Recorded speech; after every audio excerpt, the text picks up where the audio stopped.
Binawi ni Speaker Bogie D ang travel clearance si Ako Bicol Party List Representative Zaldico. Sa nilabas na notice ni D, inutusan niya si Ko na umuwi na ng Pilipinas sa loob ng 10 araw.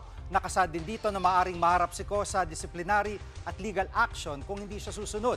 Isa si Ko sa mga dinadawit sa flood control scam dahil sa manoy budget insertions noong 2025 nung chairman siya ng Appropriations Committee. Siya rin ang founder ng kumpanyang SunWest, nakabilang sa top 15 contractors na pinangalanan ni Pangulong Bongbong Marcos.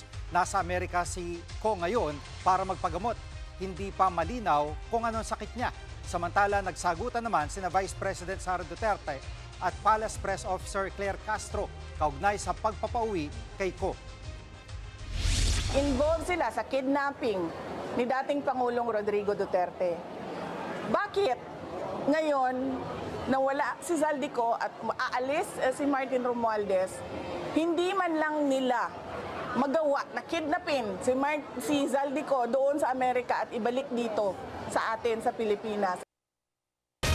Ipakidnap si Zaldico, unang-una, sabi niya ba't hinayaan magbiyahe?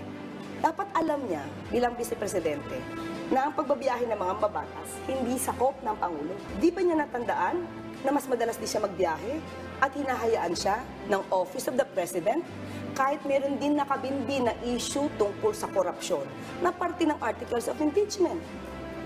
So anong pagkakaiba nun? Mga kapatid, Jig Manikad po, pagdating sa mahalagang balita sa loob at labas ng bansa, dapat una sa lahat, mag-follow at mag-subscribe na sa social media pages ng News 5.